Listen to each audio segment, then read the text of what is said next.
Welcome back to Q&A the Librarian Way. My name is Emily from the Gnoming Librarian. And I'm Julia from Stylish in the Stacks, and we're back. We've actually been on a little bit of a hiatus, but it was good for both of us. Yeah, it was needed. I needed a break.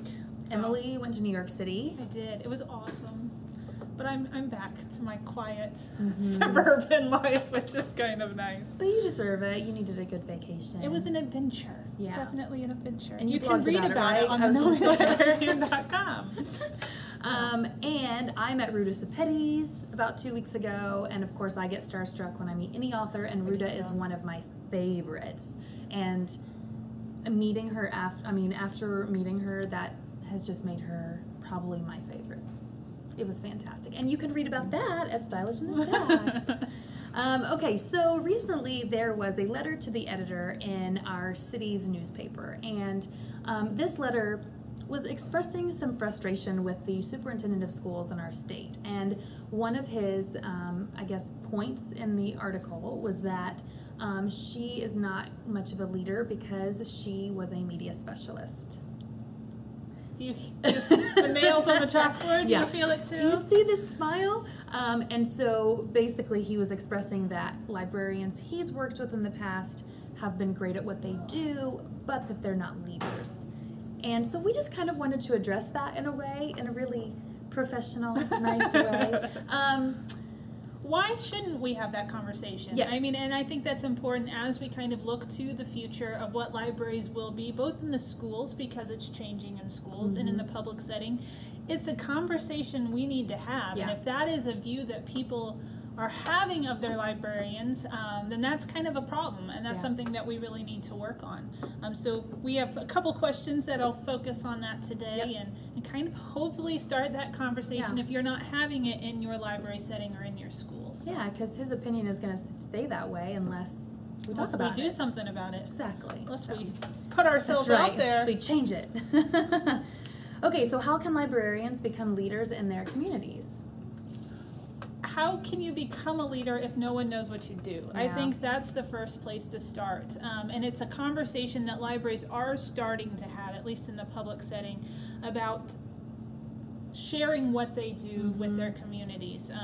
So telling your story, finding reasons to bring in community members and business leaders to show them that you're so much more than a building of books. This isn't a room anymore where you shush everybody that comes in. You're not just walking to the stacks and handing somebody a book and that's the whole thing of your day. And we're not disappearing. I have a lot of people that think now that technology is becoming so prevalent that we're just going to disappear. And so that's a really common. So they need to know that you're helping people build resumes and find jobs, that you are, helping with research as people go back to school, that they need to know these things. So to be a leader, you've got to put yourself out there and let people know what you're doing. Definitely. It takes time, it takes effort, it's not always easy. People don't want to take the time. Even local government doesn't want to take the time to come. They're like, oh, it's just the library. But if you are persistent in a very nice way, and force them to come in and kind of hear what you're doing. And I think that's the same with the schools. I think even local government needs to know what is happening in the school library, what problems you're having, but what you're trying to do, what the end goal is. And sometimes that just means going to their meetings and making an appearance there. I know a lot of people will attend local government board meetings or school board meetings just to make their presence known and show that they have an interest and that they want to partner up. And we mentioned that in our presentation at ILF, that building relationships isn't always about needing something. Sometimes just showing up and saying hi and introducing yourself so that they know you're around. Yeah, definitely. And we've talked on our blog this week about, sometimes you really just have to promote yourself and get yourself out there. I mean, sometimes that falls on your shoulders, so.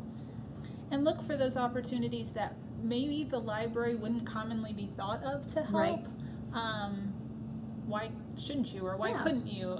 So, if someone just needs volunteers, you're representing your library in a positive way. Exactly. So.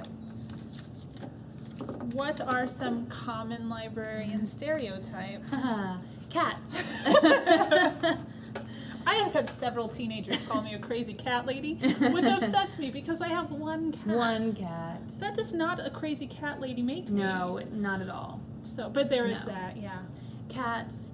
Tight buns, shushing. Yeah, I mean, there's like a librarian action figure that shushes, you know, glasses with the chains, always wearing clothing with books on them, like, yes, I agree. Or the holiday sweaters. Or the holiday sweaters. I agree that there are so many books in so little time, but I'm not going to wear that on my shirt. Or a tote bag. Tote bags, yes. Tote bags and tennis shoes. Yeah. Sorry, I crack up at the stereotype because obviously I have a blog called Stylish in the Stacks. I enjoy fashion, and I enjoy non-stereotyped librarian fashion, so I have fun with it. Yes. But it's kind of sad when you do try to push those limits, or some people go too far sometimes too to make sure they don't seem that way. But yeah. The fact that I had a tattoo came up that, oh my goodness, are they going to hire her? Like, there was questions about hiring me because I had a tattoo that they couldn't even see because I wear sweaters all the time, which I guess cardigans might be. Yes. I also think that there's the stereotype that, like, we are so protective of our books. Yes. That, like, if you have an overdue, like, we don't want to see you again until you know, pay up. And it goes, and that we are just a building of books. Yes. That's all that we do. Yes. And that we're overprotective. And of that books. anyone can do this job. I mean, I have some people that are shocked that I have a degree. Yes. They're like, you had to go to school for that? Yes, or get a master's. Yeah. So, yeah, those are some stereotypes. But they do exist. And they're so easy to combat, too. Yeah. I mean, I'm not super fashionable, but I know not to, you don't. Not that I know not to wear these things, but you like we've talked about before. You watch trends, and you take an interest in what your patrons are doing. I think that's our last question, actually. So, what are some ways you can combat those stereotypes to remain relevant? So it's so easy. Staying up with pop culture. And being yourself. I mean, let's be honest. You have to be yourself. You do. Having honest conversations with your community. Like, we have people come in that are upset that we're not shushing people, that people are talking. And I'm like, they're allowed to talk. And I've explained to several people, we are not a shushing library. This is a community room. We try to keep it, considerate. So if you are working in a spot, I'll help you find a quieter spot. But I'm not going to tell these people who are either legitimately working or speaking quietly to one another that they can't do that. That's not what we are anymore. There are quiet areas in the library, and we do try to keep them quiet.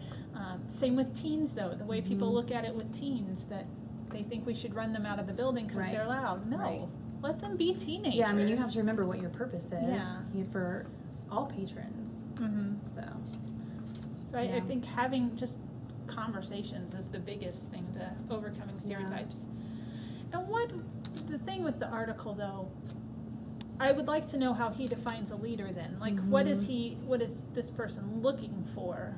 And first of all, I'm just going to insert here that I totally disagree with the article, and just in the fact that I think our superintendent is a fantastic leader. I just want to put that in there, regardless of her background. Honestly, I didn't know she had been a media specialist until about 2 months ago. So, that all aside. I don't really understand what that has to do with anything. I know. Why? Because she was a librarian or media specialist. It's because of the stereotype. That's totally what it is.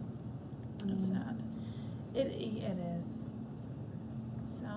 I think as a community, and it's something fun that you can work with other librarians in your area to combat that. Yeah. Like, it could be fun putting ourselves out there and having people see us and that's in a one different way to combat. I mean, get some professional contacts and connect with other librarians and other business leaders. I mean, really take advantage of social media, and we've talked about conferences and things like that. I mean, you don't have to want to rule the world. I mean, you don't have to want to be the be-all, end-all librarian, but to make yourselves relevant not only for your community when it comes to budgeting or it comes to staffing, or just to have support when it comes to fundraising, but just within your profession in general, to show that we're going to stick around. This is going to continue. We might not look the same 5 years from now that we do right now, but we're here, and we're passionate about what we do, and we're proud of what we do, and we're going to keep doing it. Yeah, absolutely. Fun question? Fun question time. Please share with us how you have become a leader in your community, or any tips and suggestions that you have for whatever size community that you have. I mean, having this conversation and continuing it is only going to help the profession in general. It's easy to get angry, but it's more worthwhile to have a conversation. It is. Yeah. What book have you reread the most? Ooh, Chronicles of Narnia. I've only read through the whole thing once. Oh, really? But I've reread certain ones several times. Like Lion, the Witch, and the Wardrobe, I've read several times. I've read The Magician's Nephew quite a few times. My favorite is The Silver Chair. So I've reread some more than others, but in terms of the series, I have read it a lot. Mine is A Wrinkle in Time. My dad gave it to me when I was little, and it was his worn copy from when he was little that I still have, and I just fell in love with Meg, and I felt like I was Meg, and so I reread it at least once a year. There's another one. One of my favorites that I think doesn't get mentioned much at all is The Westing Game. That's a good one. Oh, probably one of my all-time favorite books, and I have reread that book many, many times. I have trouble with mysteries. Oh, not because me. I try so hard to figure it out and be that detective, and I cannot do it. I mean, I'll even reread that, and I'll still be like, I forget what happens. Maybe I'll figure it out this time. Encyclopedia Brown, you remember Encyclopedia Brown? Yes, of course. Never once did I solve it. I always had to read the answer in the back. Yeah, and Agatha Christie, she was a master. I finally read an Agatha Christie. I read, and then there were none not too long ago, and it was, I was impressed. Yes. I listened to the audiobook, and it was a British reader with an accent. I'm like, yay! But I really enjoyed them. Yeah, yeah. I've read a couple Agatha more is since. one of my faves. I had to write a 17-page research paper on her in college. 17, I don't know, but I'm just not observant enough to be a detective. Like I read Sherlock Holmes, and he even, like, Doyle does a great job of putting in everything. It's not like he hides it, and then you're like, oh, I know, but Sherlock is kind of on a different level than the rest of us. He is on a different level. But if he saw it, why couldn't I see it? I know. So.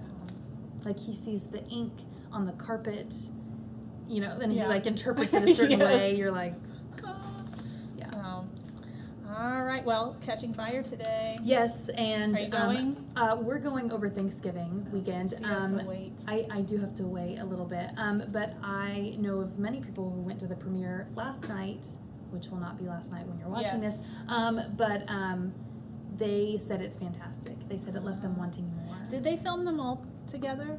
I don't think so. No. Okay, so I hope it feels like a continuation then, and not like, that was my only problem with Harry Potter. Sometimes the whole atmosphere shifted so much that you had to try to relearn the atmosphere. But I'm excited. I think I'm going tomorrow. I'm excited. Cool. So, but it's been so long since I've read it that I'm like, it'll be all brand new to me. Right, I know. That's kind of how I am too. I remember there's a clock in the games. And there's a guy named Finnick. I know. Sometimes those side characters, I get lost. Who's who? But happy Thanksgiving for those of you who celebrate that. And we will be back next week. With more blogging. Yep. So make sure, we would love to also hear what book you've reread the most. Yeah. So how you're a leader and what you've reread. We've got some homework for you this week. Make sure you leave everything down below, or come visit us at thelibrarianway.com and leave your comments and questions there. And again, if you want to join us at in our corner, please let us know. We would love to have you. We like friends. Make new friends. That's right. You can even wear a cat sweatshirt, and we'll be okay with it. You can wear that books. so many books, so little time. That's right. And we will just love it. Yes. So, all right. Bye. See you later. Bye.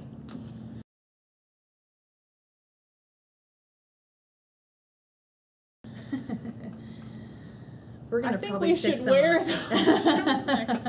So no, it's okay. Yeah. You can be you.